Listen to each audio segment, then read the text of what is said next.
திருச்சிற்றம்பலம்.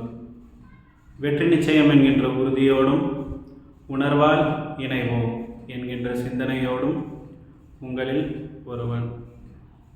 தொடர்ந்து நம்மளுடைய சேனலில் மரணமில்லா பெருவாழ்வை நோக்கி எப்படி போகிறது, மேலும் அதற்கு தடையாக இருக்கக்கூடிய விஷயங்கள் என்னென்ன அப்படின்றத பார்த்துட்டு வரோம். சப்ஸ்கிரைப் பண்ணாதவங்க சப்ஸ்கிரைப் பண்ணிவிடுங்க. உங்களை மாதிரியே மரணமில்லா பெருவாழ்வை நோக்கி போகணும் அப்படின்னு நினைக்கிற உங்களுடைய நண்பர்களுக்கு ஷேர் பண்ணுங்கள்.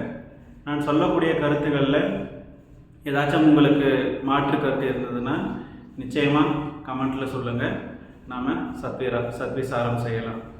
சரி, இப்போதைக்கு ஒரு சின்ன பிரேக் எடுத்து இந்த மாதிரி விஷயங்கள் எல்லாம் நாம் பேசலை அப்படின்னு சொன்னால் வேறு யார் பேசுவாங்க அப்படின்ற ஒரு சூழ்நிலை தான் இது.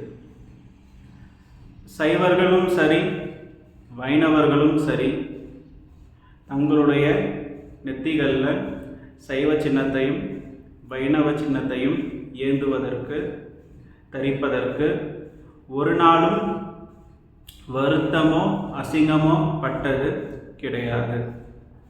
அப்போது நாம் நெற்றியில் தரிக்கக்கூடிய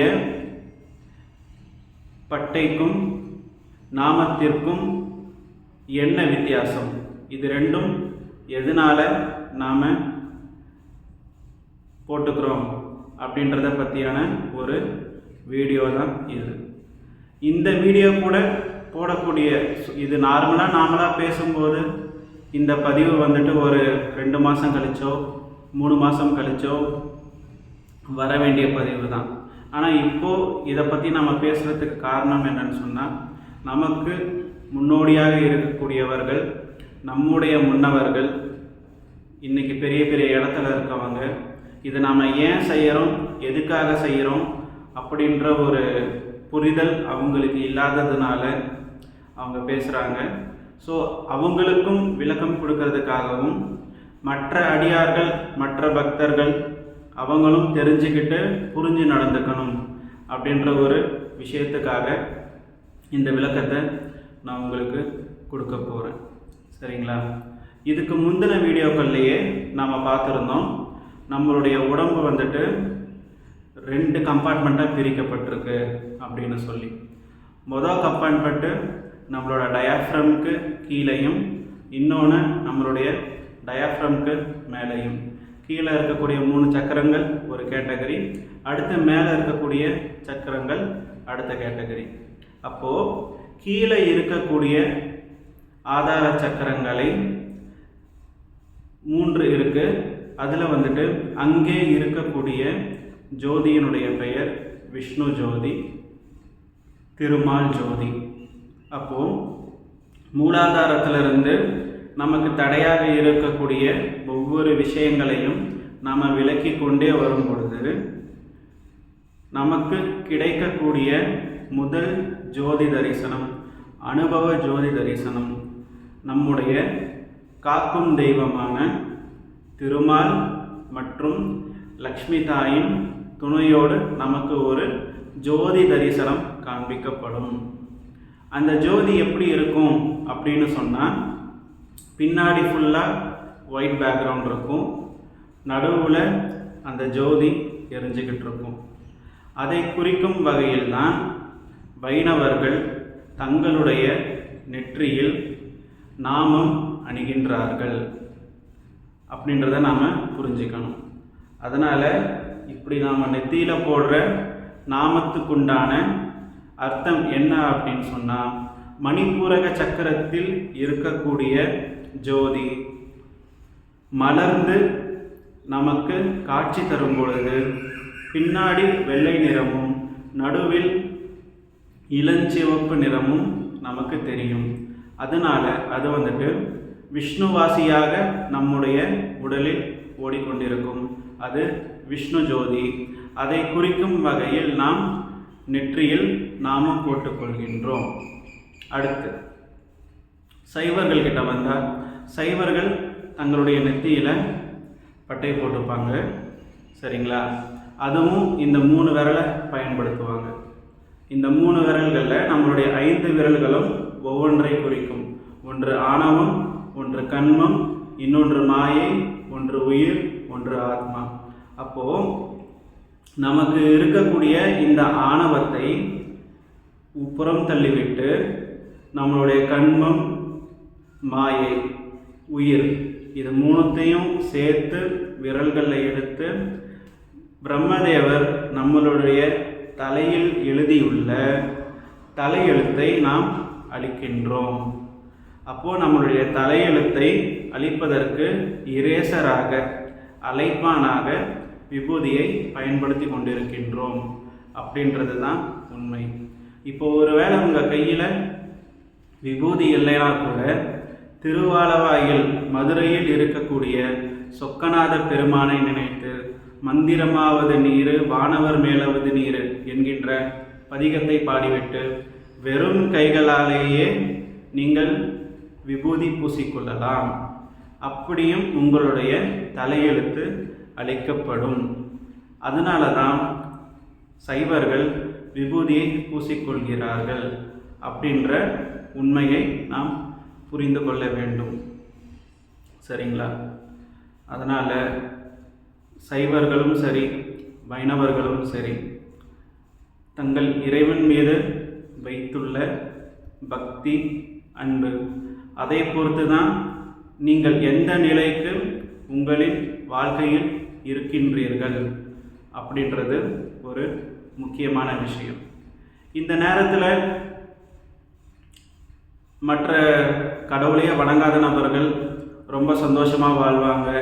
நான் தினமும் கோயிலுக்கு போகிறேன், நான் ரொம்ப கஷ்டப்பட்டுட்ருக்கேன், எல்லோரும் நான் விபூதி வச்சுருக்கிறத பார்த்து அசிங்கப்படுத்துகிறாங்க, எல்லோரும் நான் நாமம் வச்சுருக்கிறத பார்த்து அசிங்கப்படுத்துகிறாங்க, மற்றவர்கள்லாம் சந்தோஷமாக தானே இருக்காங்க அப்படின்ற எண்ணம் ஒரு நாளும் உங்களுக்கு வேண்டாம்.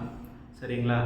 ஏன்னா நீங்கள் என்ன தான் நீங்கள் சொத்து வச்சுருந்தாலும் பொருள் வச்சுருந்தாலும் அது மேலே உள்ள ஈடுபாட்டை உங்களுக்கு குறைத்து சரியான நேரத்தில் உங்களுக்கான பாய்களை விரித்து உங்களை கூட்டி செல்பவர் தான் இறைவன்.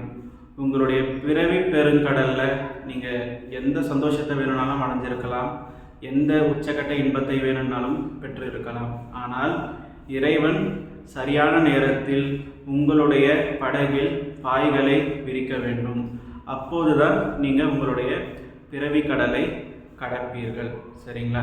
பிறவி கடலை நீந்துவார், நீந்தார் இறைவனடி சேராதார். அப்படி இந்த பிறவி கடலை நீங்கள் நீந்துறதுக்கு இறைவனுடைய துணை நிச்சயமாக வேணும். அதனால் உங்களுக்கு இருக்கக்கூடிய கஷ்டங்கள் எல்லாமே சும்மா இருக்கும், நிரந்தரமாலாம் இருக்காது, அது போயிடும் ஒரு நாள். அதனால் சந்தோஷமாக இருங்க. சரிங்களா?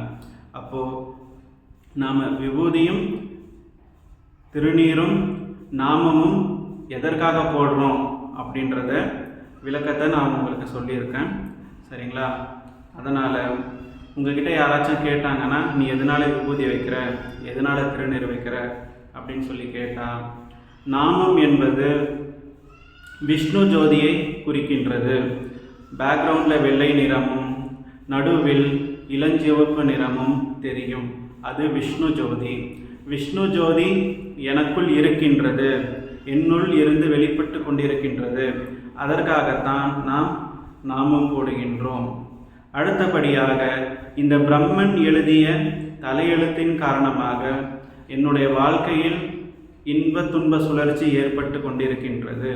என்னுடைய தலையெழுத்தை நான் அழித்துவிட்டு மேல்நிலை நோக்கி செல்ல வேண்டும் என்பதற்காக எல்லாம் வல்ல ஏக இறைவனை வணங்கி திருநீரை தரித்து கொள்கின்றோம் அப்படின்றத புரிஞ்சுக்கிட்டு நம்மளுடைய வாழ்க்கை மென்மேலும் மேல்நிலைக்கு போக வேண்டும் அப்படின்னு எல்லாம் வல்ல ஏக இறைவனை வணங்கி, ரொம்ப ஹார்ஷாக சொல்லாமல் பொறுமையாக சொல்லியிருக்கேன்.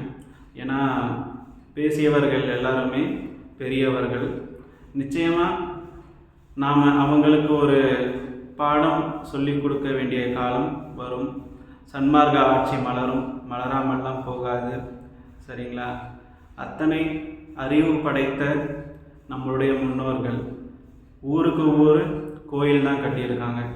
அவங்க நினச்சிருந்தா அவங்கக்கிட்ட இருக்கிற செல்வத்துக்கு எத்தனை இடத்துல வேணும்னாலும் அவங்கள காட்டுறதுக்கு சிலைகள் வச்சுருக்கலாம், இல்லை ஊருடைய பேர்களை வச்சுருக்கலாம்.